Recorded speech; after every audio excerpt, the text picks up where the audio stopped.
सलाम, नमस्ते, सत श्री अकाल। मैं हूं रजा और आप देख रहे हैं रजा ग्राफिक का वॉर अपडेट। पाकिस्तान का एक बार फिर से इन्वॉल्वमेंट यूक्रेन के साथ निकलकर सामने आया है। यह इंटरनेशनल रिपोर्ट है।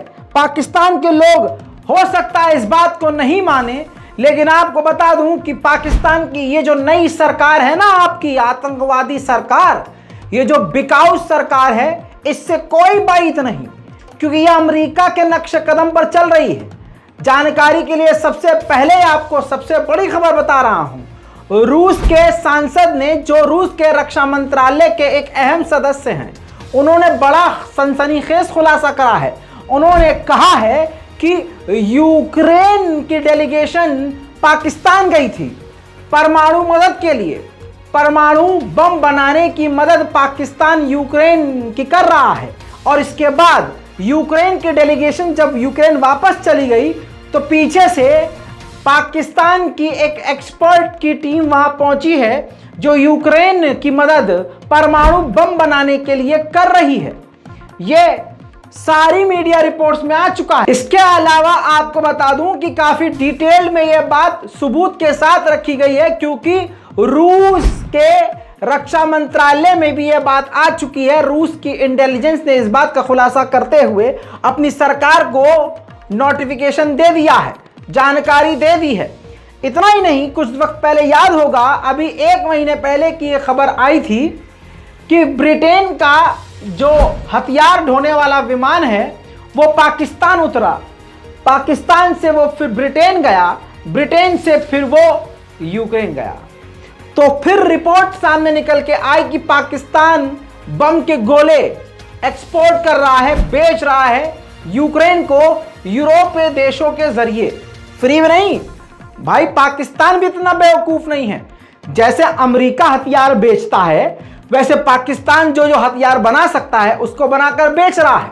लेकिन अब जो ये रिपोर्ट आई है कि परमाणु बम बनाने में मदद पाकिस्तान कर रहा है, इससे रूस और पाकिस्तान के रिश्ते खराब हो सकते हैं। उन्हीं सांसद ने, रूसी सांसद ने यह भी बताया कि उत्तरी कोरिया को भी पाकिस्तान ने ही न्यूक्लियर की टेक्नोलॉजी बेची थी। इसकी वजह से कहा जा रहा है कि पाकिस्तान को अब आड़े हाथ लिया गया है, लेकिन यूरोप के देश पाकिस्तान से बेहद खुश हैं।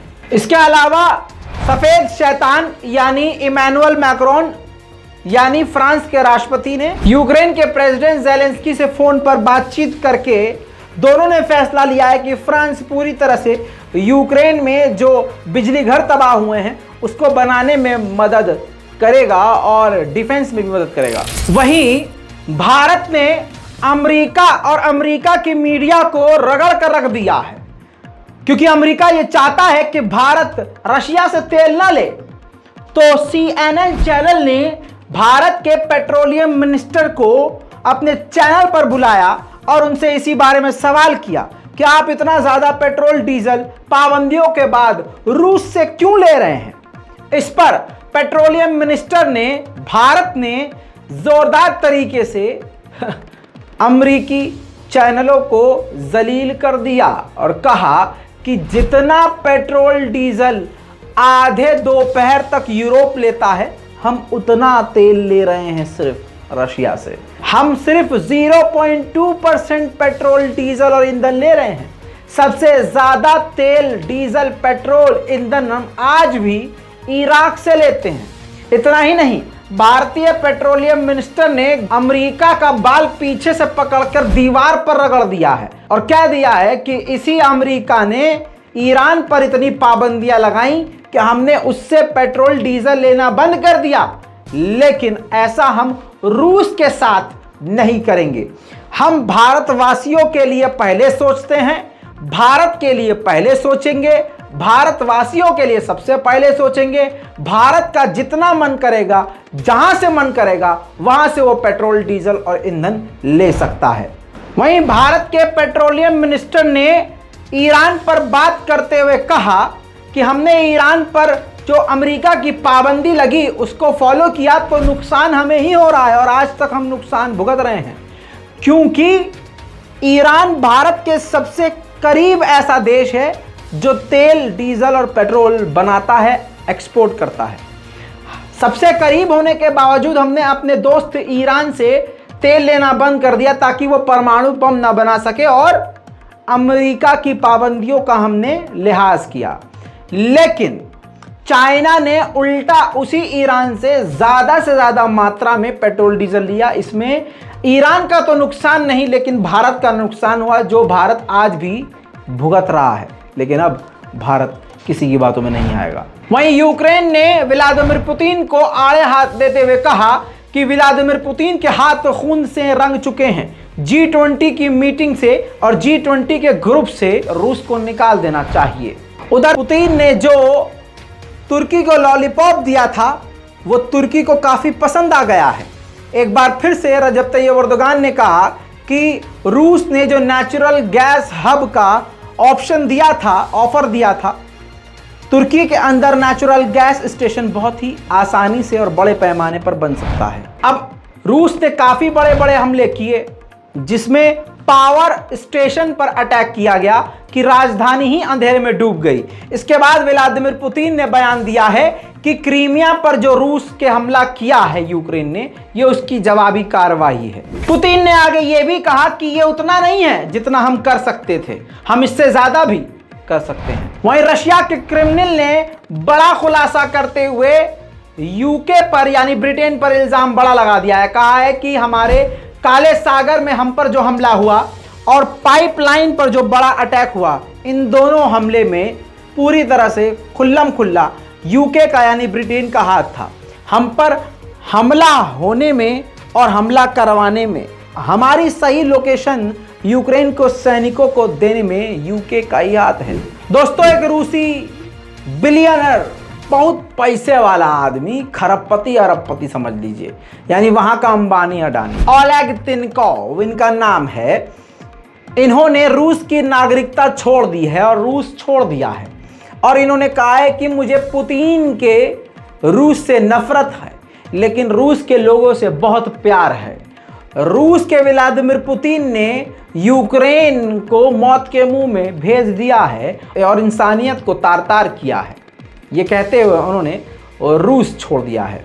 वहीं रूस के रक्षा मंत्रालय की तरफ से कहा गया है कि हमने मोबिलाइजेशन बंद कर दिया है, आम जनता को सैनिकों में भर्ती करना बंद कर दिया है, क्योंकि हमारे 3 लाख सैनिक पूरे हो चुके हैं, जिसमें से हमने 87,000 मैदान जंग में भेज दिए हैं। कल आपको याद होगा मैंने रिपोर्ट में बताया था कि यूक्रेन के ऊपर से गुजरते हुए रूस की मिसाइल मोल्डोवा में जा गिरी। अब मोल्डोवा ने कार्यवाही करते हुए रूस के एक डिप्लोमेट को अपने देश से निकाल दिया है। वहीं आपको मालूम होगा, कभी तो आपने सुना होगा विकिपीडिया के बारे में। विकिपीडिया पर रूस ने 2 मिलियन फाइन ठोक दिया है, यह कहते हुए कि विकिपीडिया आर्टिकल में हमारे यानी रूस के चरित्र को गलत दिखा रहा है। रूस ने कई दिन से लगातार एक बात ठोक ठोक कर बोली है, यूक्रेन का डर्टी बॉम्ब, यूक्रेन का डर्टी बॉम्ब, यूक्रेन का डर्टी बॉम्ब, और सब ने इसको ठुकराया। लेकिन यूएन के वॉचडॉग ने यानी यूएन की जांच एजेंसियों ने इसकी जांच शुरू कर दी है कि आखिर यूक्रेन क्या करने वाला है। वहीं यूक्रेन की तरफ से रूस को बड़ा झटका, रूस का KA-52 अटैक हेलीकॉप्टर यूक्रेन ने मार गिराया। मलबा आपके सामने।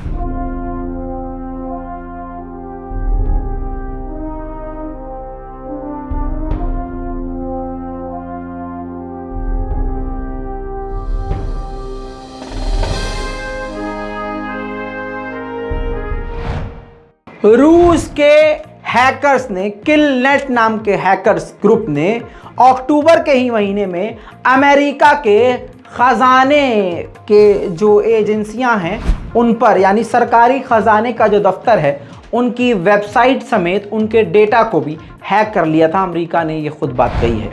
वहीं ब्रिटेन के रॉयल मेल हॉल्ट्स पर भी जोरदार साइबर अटैक हुआ। मेलिंग सर्विस है, जैसे हमारा जीमेल होता है, वहां पर भी अलग सर्विस है, साथ में इसी नाम से कोरियर वॉरियर भी चलता है। मतलब जो पूरा सर्वर था उस पर अटैक करके पूरे सिस्टम को ही रूसी हैकर्स ने ब्लॉक कर दिया था। बात करें अब ब्रिटेन के इन्वॉल्वमेंट की, तो ब्रिटेन के जो हैकर्स हैं वो कीव को, यूक्रेन को रूस के हैकरों से बचा रहे हैं। वहीं अमेरिकी अखबार न्यूयॉर्क टाइम ने काफी इंटरेस्टिंग डेटा रिलीज किया है, मैं आपके सामने शेयर करूंगा, जिसमें बताया गया है कि रूस का जो व्यापार है किससे कितना बढ़ा है, कितना घटा है इस जंग के दौरान। तो आपकी स्क्रीन में देखिए, बीच में ये रूस का मैप है। अब आप देखिए ट्रेड वॉल्यूम आफ्टर इन्वेजन जो है, तो जापान से 13% बढ़ गया है बिजनेस, साउथ कोरिया से 17% घटा है, ब्राजील से 106% बढ़ गया है। जी हाँ, उधर अमेरिका देखिए, अमेरिका से 35% घट गया है बिजनेस, स्वीडन से तो 76% और यूके से देखिए सबसे ज़्यादा घटा हुआ दिख रहा है, यानी लगभग एक कम 80% बिल्कुल ही ट्रेड बंद हो गया है। बेल्जियम से तो भाई साहब 81% बिजनेस ट्रेड यानी रूस का बढ़ गया है, नेदरलैंड से 32% बढ़ा है, जर्मनी से सिर्फ 3% घटा है, स्पेन से 57% बढ़ गया है, और सबसे ज़्यादा जो बिजनेस है आप देखिए तुर्की के साथ, अभी तुर्की के बाद भी बताऊंगा, तुर्की से 198% बढ़ गया है। लेकिन अब इस पूरे ग्राफ में जो आपको चौंकाने वाली खबर है वो ये नजर आएगी कि भारत के साथ 310% ट्रेड बढ़ गया है। जी हां, पूरी दुनिया में रूस भारत के साथ सबसे ज्यादा बिजनेस कर रहा है, 300% बिजनेस बढ़ गया है। वहीं बात करें चाइना की, तो ये देखिए चाइना को याद रखिएगा, चाइना से 64% बढ़ा है। भले ही इसमें जो चाइना का जो वो तीर है वो काफी चौड़ा करके दिखाया है, लेकिन सबसे ज्यादा ट्रेड भारत से रूस का बढ़ा है। ऐसे में रूस का एक गुगली सामने आया है। रूस ने ऐलान किया है कि 25,000 टन गेहूं वो लेबनान को डोनेट करेगा। यूके की पूर्व प्रधानमंत्री लिज ट्रस जो थी, जिनके बारे में जानकारी ये आई थी कि उनका मोबाइल फोन हैक कर लिया था रूस ने, तो रूस ने अब इसको डिनाई कर दिया है, कहा है कि नहीं हमने नहीं किया। अब ये कोई मानने वाली बात थोड़ी ना भाई, रूस थोड़ी नहीं कहेगा हमने हैक किया था या हमने चुराया था, ऐसा कुछ वो तो मानेगा ही नहीं। अब जो अगली खबर बता रहा हूं जरा दिमाग से सुनिएगा और ध्यान से मेरी बात को समझिएगा।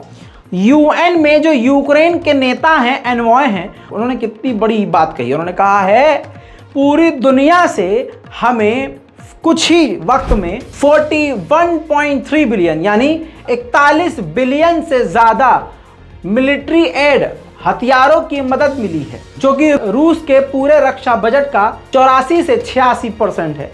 यानी जितना रूस की रक्षा का बजट है टोटल उसका, उससे ज्यादा 86% मदद तो उतनी पूरी दुनिया ने यूक्रेन की कर दी है। लेकिन कमाल की यही तो बात है, उसके बावजूद यूक्रेन जीत नहीं पा रहा है। फेसबुक और इंस्टाग्राम से इतना नाराज थे व्लादिमीर पुतिन। आपको मालूम है कि इंस्टाग्राम और फेसबुक को खुद व्लादिमीर पुतिन ने रूस में बैन कर दिया, जिसके बाद एक रूसी ऑफिशियल ने, जो सोशल मीडिया देखते हैं रूस के, जैसे समझ लिया आईटी मिनिस्टर टाइप में, तो उन्होंने कहा पुतिन से कि हमें फेसबुक और इंस्टाग्राम इन सबसे जो है बैन हटा देना चाहिए। तो पुतिन इतना नाराज हुए कि उस मिनिस्टर को ही फायर कर दिया। अब देखिए ये तो होना ही था, जो अब रिपोर्ट आपको बताने जा रहा हूं। हुआ ये है कि पाकिस्तान और रूस अनाज को लेकर बात कर रहे थे। पाकिस्तान चाह रहा था कि सस्ते दाम में ज़्यादा से ज़्यादा अनाज हमको रूस दे और डीजल पेट्रोल भी दे, लेकिन अनाज का जो ये डील होने वाला था पाकिस्तान के साथ, वो बातचीत पूरी तरह से रूस ने फेल कर दी है, यानी रिजेक्ट हो गया है ये डील। अब पाकिस्तान और रूस के बीच में कोई डील नहीं हो रही है फिलहाल अनाज को लेकर, और ये होना ही था, क्योंकि जब रूस को पता चल गया है कि हमारे खिलाफ न्यूक्लियर बम बनाने की मदद यूक्रेन को पाकिस्तान दे रहा है, तो फिर आप समझ सकते हैं कि रशिया पाकिस्तान के साथ कोई डील नहीं करेगा। बहरहाल जल्दी लौटूंगा और भी बड़ी जानकारियों के साथ। आज फिर से दोबारा इंतज़ार कीजिएगा। दूसरी रिपोर्ट देखने से पहले सोइएगा मत, मतलब नींद नहीं आएगी। चलते हैं हम। मैं हूँ रज़ा और आप देख रहे हैं रज़ाग्राफी। जय हिंद।